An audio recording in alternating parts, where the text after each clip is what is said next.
چار تحت اللفظ میں پیش کروں گا، اس کے بعد تھوڑی سی گفتگو کروں گا، لیکن اصل خطاب جو ہے ہمارے حضرت علامہ حاجی عبدالحفیظ الازہری صاحب کا خصوصی خطاب ہوگا، اور بیرسٹر صاحب انشاءاللہ بڑی پرمغز گفتگو فرمائیں گے۔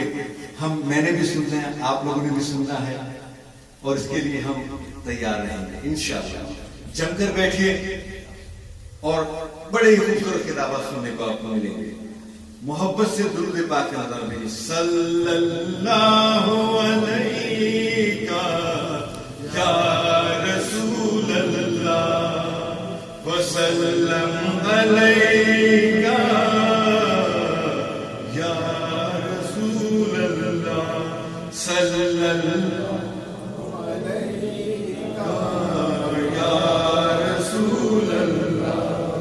وسلم علیکہ یا حبیب اللہ۔ شاعر کے خیالات اور اس کا یقین اور عقیدہ میں آپ تک پہنچانے کی سعادت حاصل کر رہا ہوں۔ ہم سے مت پوچھو کہ بخشش کا وسیلہ کیا ہے، ہم سے مت پوچھو کہ بخشش کا وسیلہ کیا ہے، ہم غلامان محمد ہے ہمارا کیا ہے، ہم غلامان محمد ہے ہمارا کیا ہے، ہم سے مت پوچھو کہ بخشش کا وسیلہ کیا ہے، ہم غلامان محمد ہے ہمارا کیا ہے۔ پنجتن اپنے خدا اپنا صحابہ اپنے، پنجتن اپنے خدا اپنا صحابہ اپنے، منکرو تم یہ بتاؤ کہ تمہارا کیا ہے، منکرو تم یہ بتاؤ کہ تمہارا کیا ہے، ہم سے مت پوچھو کہ بخشش کا وسیلہ کیا ہے، ہم غلامان محمد ہیں ہمارا کیا ہے۔ میں بتاؤں تمہیں دنیا کی حقیقت یارو، میں بتاؤں تمہیں دنیا کی حقیقت یارو، ان کے روزے کے سوا دنیا میں رکھا کیا ہے، ان کے روزے کے سوا دنیا میں رکھا کیا ہے، ہم سے مت پوچھو کہ بخشش کا وسیلہ کیا ہے، ہم غلامان محمد ہیں ہمارا کیا ہے۔ کیوں پریشان ہو قرآن کو پڑھ کر دیکھو، کیوں پریشان ہو قرآن کو پڑھ کر دیکھو، خود سمجھ جاؤ کہ سرکار کا رتبہ کیا ہے، خود سمجھ جاؤ گے سرکار کا رتبہ کیا ہے، ہم سے مت پوچھو کہ بخشش کا وسیلہ کیا ہے، ہم غلامان محمد ہے ہمارا کیا ہے، ہم سے مت پوچھو کہ بخشش کا وسیلہ کیا ہے۔ آخری شعر اور یہ مقطع ہے، لیکن اس میں ایک میسج ہے جو شعر کی نسبت سے میں آپ تک پہنچانا چاہتا ہوں، اس پر ذرا توجہ فرمائیے گا۔ کاش ہم کو بھی سمجھنے کی توفیق ہو فراز، کاش ہم کو بھی سمجھنے کی توفیق ہو فراز، سیرت پاک محمد کا تقاضا کیا ہے، سیرت پاک محمد کا تقاضا کیا ہے، ہم سے مت پوچھو کہ بخشش کا وسیلہ کیا ہے، ہم غلامان محمد ہیں ہمارا کیا ہے۔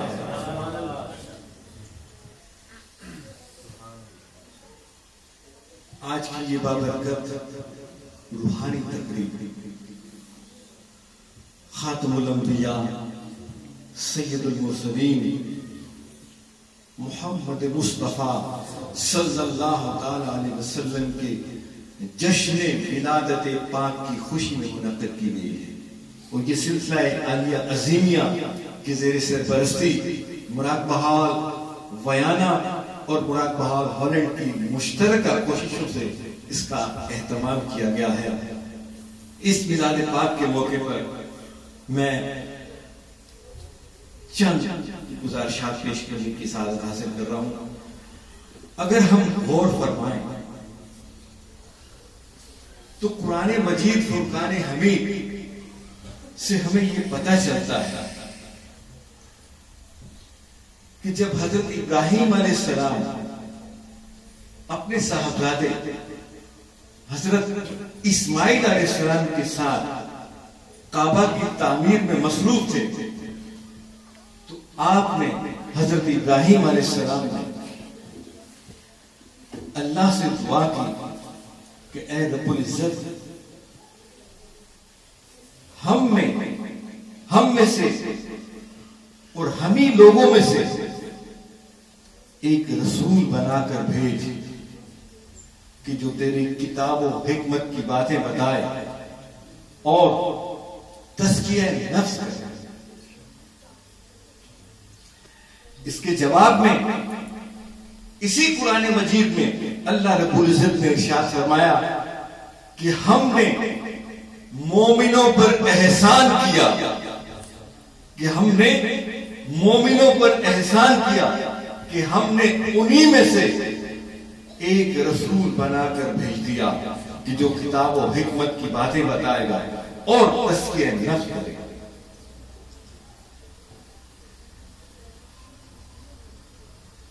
اب ہم نے غور کرنا ہے کیونکہ سلسلہ ذہنیہ تفکر اور غور و فکر کی بات کرتا ہے۔ ہم نے یہ غور کرنا ہے اللہ رب العزت نے یہ احسان کا لفظ کیوں استعمال کیا،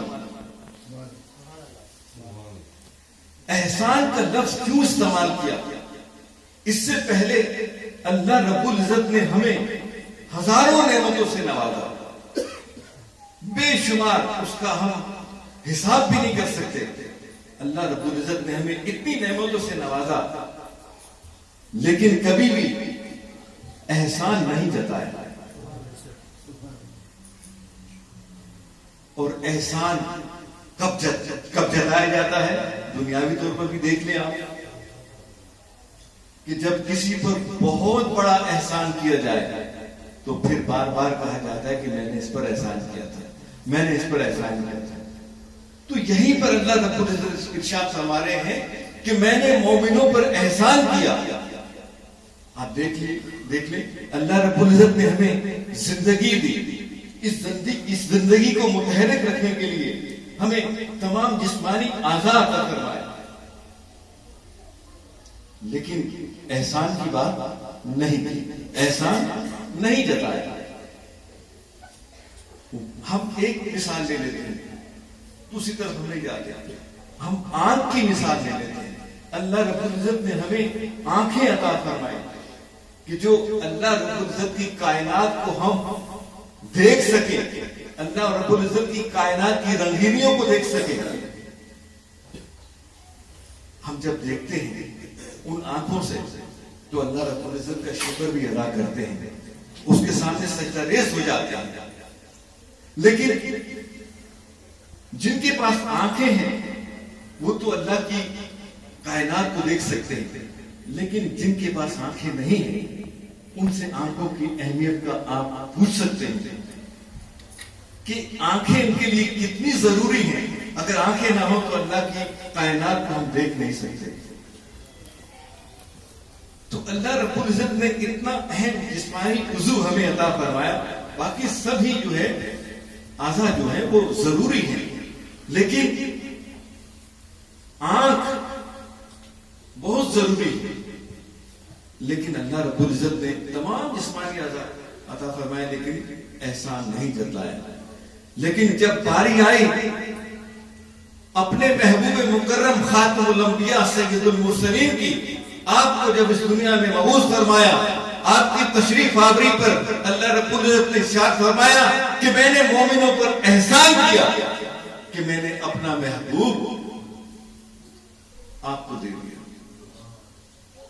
اور کوئی اپنا محبوب، پیارا محبوب کبھی کسی کو نہیں دیتا، لیکن اللہ رب العزت نے جب اپنے محبوب کو زمین پر اتارا، آپ کی تشریف آوری پر اللہ رب العزت نے یہ احسان جتلایا کہ میں نے مومنوں پر احسان کیا کہ میں نے انہی میں سے ایک رسول بنا کر بھیج دیا۔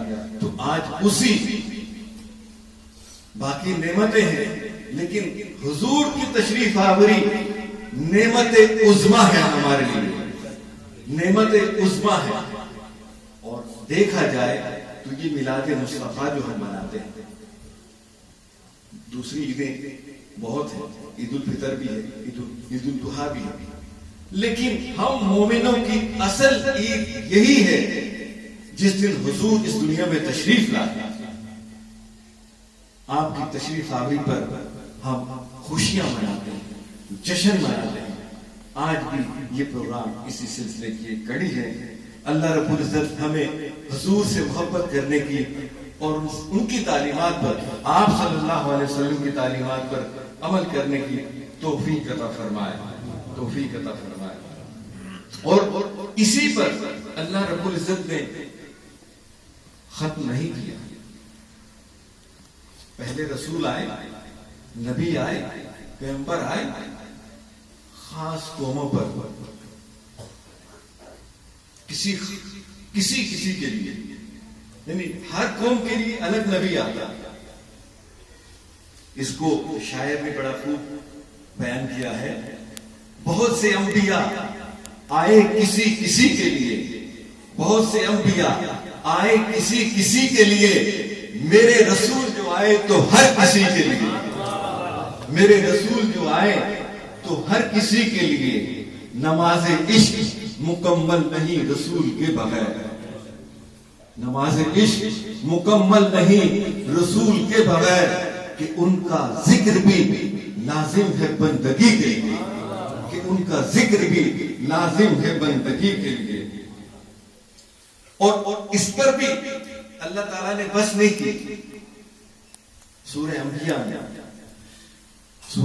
میں اللہ تعالیٰ ارشاد فرماتے ہیں کہ وَمَا أَرْسَلْنَاكَ إِلَّا رَحْمَةً لِلْعَالَمِينَ، پورے جہانوں کے لیے اپنے محبوب کو رحمت بنا کر بھیج دیا۔ ابھی میں نے ذکر کیا کہ بہت سے انبیاء آئے کسی کے لیے، میرے رسول جو آئے تو ہر کسی کے لیے۔ تو اللہ رب العزت نے اپنے محبوب سے اتنا پیار کیا کہ اللہ نے قرآن مجید فرقان حمید میں ہمیں حکم دیے، نماز پڑھو۔ اللہ نماز نہیں پڑھتے۔ روزہ رکھو، اللہ تعالیٰ روزہ نہیں رکھتے۔ زکات دو، اللہ رب العزت زکات نہیں دیتے۔ اور بہت سے احکامات ہیں، لیکن ان پر اللہ تعالیٰ عمل نہیں کرتے، لیکن حکم دیتے کہ آپ یہ کر لو، زکات دے دو، خیرات دے دو، نماز پڑھ لو، نماز قائم کرو، لیکن وہ خود عمل نہیں کرتے۔ لیکن جب قرآن مجید فرقان حمید ہمیں یہ بتاتا ہے ان اللہ وملائکتہ یصلون علی النبی یا ایھا الذین آمنوا صلوا علیہ وسلموا تسلیما۔ بآواز بلند کہیے، اللہم صلی علی سیدنا و مولانا محمد وعلی آل سیدنا و مولانا محمد وبارک وسلم علیہ۔ اس میں اللہ رب العزت پہلے خود عمل کر رہے ہیں، ان اللہ وملائکتہ، پھر فرشتوں کو کہہ رہے ہیں کہ درود پڑھیں، پھر کہتے ہیں یا ایھا الذین آمنوا صلوا علیہ وسلموا تسلیما۔ تو گویا ثابت ہوا کہ اللہ رب العزت نے یہ عمل خود کیا، جبکہ دوسرے عمل کوئی بھی نہیں کیے، لیکن یہ خود عمل کیا، فرشتوں سے بھی کروایا، اور ان لوگوں کو بھی ہدایت و تلقین کی کہ جو مومنین ہیں، یہ مومنین جب جا ایھا الذین آمنوا کا صیغہ استعمال کیا جائے تو وہ خاص کتاب ہے، وہ ہر انسان کے لیے نہیں ہے، وہ خاص کتاب ہے، وہ انہی کے لیے ہے جو ایمان رکھتے ہیں، جو اللہ پر، اس کے رسول پر، اس کے فرشتوں پر، اس کی کتابوں پر۔ یہ ان لوگوں کے لیے اللہ کی تلقین ہے کہ مومنو تم بھی درود و سلام پڑھا کرو. اس کو شاعر نے بڑے خوبصورت انداز میں کہا, میں آپ کے سامنے پیش کرتا ہوں. پڑھو درود پڑھو مومنو درود پڑھو, پڑھو درود پڑھو مومنو درود پڑھو, دکھوں نے تم کو ستایا ہے تو درود پڑھو, جو حاضری کی تمنا ہے تو درود پڑھو, اگر درود پڑھو قرینے سے حضور خود ہی چلے آئیں گے مدینے سے, حضور خود ہی چلے آئیں گے مدینے سے. میری درخواست بھی یہی ہے کہ آج اس موقع پر ہمیں عہد کرنا ہوگا, ہمیں عہد کرنا ہوگا کہ ہم رسول اللہ صلی اللہ تعالی علیہ وسلم کی تعلیمات پر صدق کے دل سے عمل کریں گے, صدق کے دل سے عمل کریں گے. حضور نے ارشاد فرما دیا کہ نماز میری آنکھوں کی ٹھنڈک ہے, تو ہمیں حضور کی آنکھوں کو ٹھنڈک پہنچانا چاہیے. نماز پڑھ کر, نماز قائم کر کے آپ حضور کی آنکھوں کو ٹھنڈک پہنچا سکتے ہیں. نماز برائی سے بچاتی ہے, تو نماز پڑھ کر آپ برائی سے بچ سکتے ہیں, بچ جاتے ہیں. تو کیوں نہیں آج ہم عہد کریں کہ 5 وقت کی نماز ہم ہر صورت ادا کریں گے اور خاتم الانبیاء سید المرسلین کی تعلیمات پر صدق کے دل سے عمل کریں گے. وما علینا الا البلاغ المبین.